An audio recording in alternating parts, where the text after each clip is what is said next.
In order to balance the speed of vanilla minecarts, this mod attempts to add a collection of brand new railway segments to modify the speeds in game. This mod achieves increasing the maximum speed of vanilla minecarts from 8 ms to 30 ms, automatically slows them down upon corners to prevent derailing from tracks, and adds new acceleration and deceleration rails that manually toggle the speed. There's also support for per block slowing, which supports storage carts upon slime blocks, soul sand and hoppers, and this mod is highly configurable using the mod menu. To achieve maximum speed, you must place an acceleration rail using deceleration rails to tone the cart down back to vanilla speed.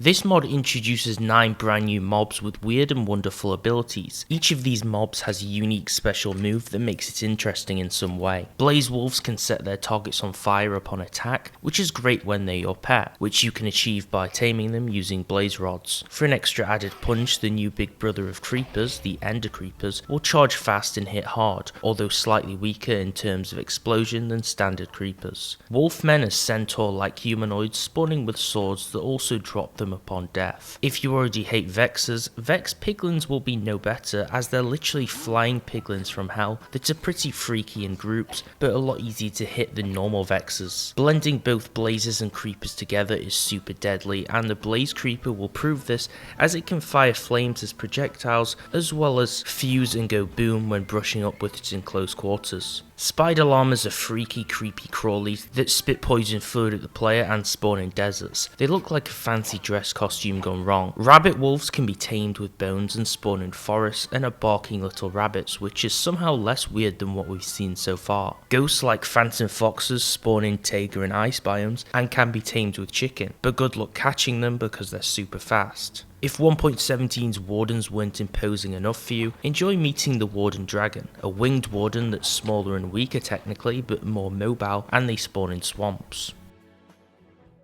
This cool little table allows you to split the enchantment from a pre-enchanted item from the enchantment table and put it onto a book in order to reuse or reapply it to another item later. To do this, you place down the infusion table, which is a means of disenchantment, and place a book upon it, and then place the pre-enchanted item piece upon that, followed by using the flint and steel on it to begin the magic ritual to disenchant it. After a cool animation, you can hit the table to get the book, burning the original item in the process.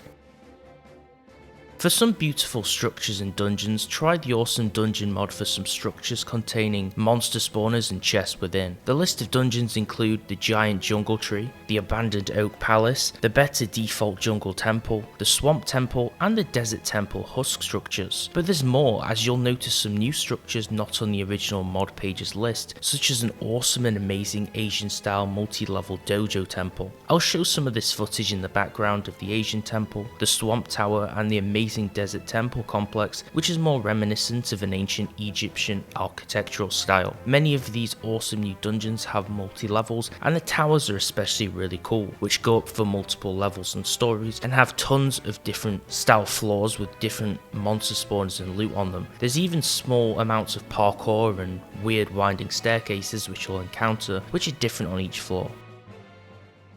I know there's a few of you out there who are big fans of Doctor Who, and this mod should appeal to you 1,000 times over. The TARDIM is a play on words of the popular BBC show's time-travelling machine, the TARDIS. You can now construct your very own TARDIM police box in Minecraft in order to travel to any coordinates or dimension in vanilla or from your favourite mods. With preset multiple control points in the interior, you can change everything inside and assign your own commands in the computer panel in there, letting you manually override your destination and lift off and travel to it. The controls allow you to set coordinates or reset your home destination to the overworld, and even use the lever to warp there. The machine does take some time to actually travel and is fully equipped with real sounds from the show, which makes it super immersive. Simply walk into the box and you'll be teleported into another separate world which simulates the larger than life interior, which is in comparison to the small police box that you actually walk inside. This mod is simply awesome and, like I said, amazingly immersive. For more storage on the go and an easier way to transfer your precious valuables across the vast 7 seas, the Boat Container mod adds chest and ender chest boats into the game, which are crafted via a combination of the original chest and a boat in a crafting table, dropping both the boat, the original chest, and its contents when you break it, although you can pick up the whole thing with a Silk Touch tool. There are many different boats based on the different wood types in game, so there's no limitations in terms of their appearance. This is the same for the standard boat chests and the ender chest boat variants. Located in plains villages, or more rarely found in other villages, in my case the desert village, you can seek out the guildmaster in a special new tower. Interacting with him gives you a chance to obtain a profession license with emeralds, which can grant a random profession based on the 7 currently available ones in the mod. With professions such as a guard, who is instructed to slay mobs, or a lumberjack for an example, who is a resource gatherer, you can then access the quest panel using the J key to accept brand new quests in game. These quests reward items or experience and similar rewards. What's more, if you get bored, you can get an item to remove your profession and then buy another contract, which lets you try out another profession and the set of quests which goes along with it. Each day there is usually a brand new quest to acquire and conquer if you finish the previous ones on the list. There's not much to say about this mod other than everything in the world is an entire landscape of lucky blocks. You can even craft lucky blocks in a crafting bench, and every block has the appearance replaced with a lucky block. 2 minutes in this world and I was already hyper overwhelmed, maxing out my inventory space after destroying only merely a couple of blocks. Enjoy the mayhem that will ensue if you decide to try this one out, but it's also extremely fun and it would make for some awesome YouTube challenges.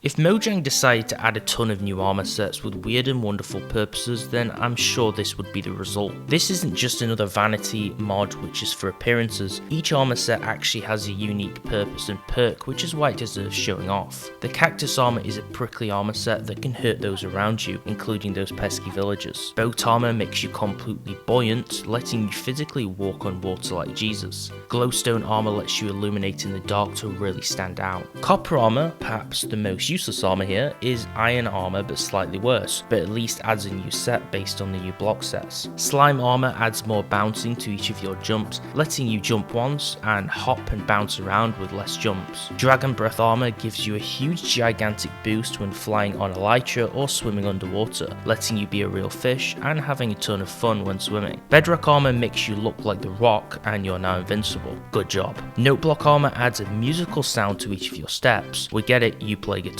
Lapis armor also goes invisible with you when you drink a potion of invincibility, unlike more vanilla armor sets. The Eye of Ender armor makes you void proof, teleporting you to the end when you fall through the overworld instead of killing you. Ender Pearl armor reduces the damage taken from teleporting when you actually use Ender Pearls. Paper armor is water soluble, losing a ton of durability in mere seconds of being underwater with it and then breaking. Bow armor is super fun, reflecting each and every arrow off it, making for some pretty hilarious skeleton slaying, my favourite pastime. TNT armor goes boom when you die, sweet sweet karma baby. Glass armor is strong and blocks a ton of damage, but is brittle and it loses a lot of durability upon taking damage. Ladder armor turns you into Spider-Man, making any vertical surface into a ladder, letting you climb up it. Wheat armor makes all animals basically fall in love with you, making them physically follow you everywhere. Enjoy being attractive for the moment. Enchanting table armor makes you magically volatile, whatever that means. Lightning rod armor is pretty self-explanatory and looks rather simple. Emerald armor in this case, which I forgot to actually cover physically in the footage, also summons villagers from another world, which seems pretty interesting.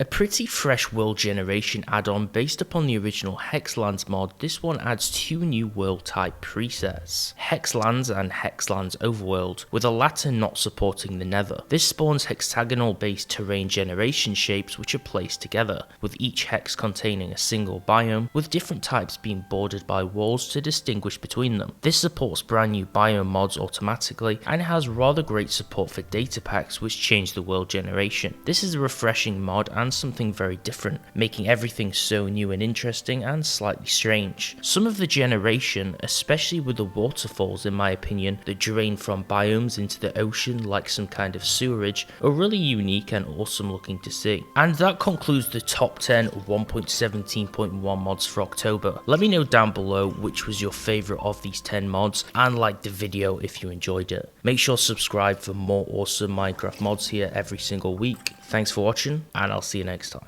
I be the show, make a room, shaking it down. I be the with a high profile, everybody come on. We be the shakers with a crazy style, showing everybody how to enjoy a crazy wild. One time rocking to the sound, jailing women everywhere. I be the big down, swing at a hospital, super jigger. Baby, come on, you better rock with me. I be the hot shot player from nowhere to my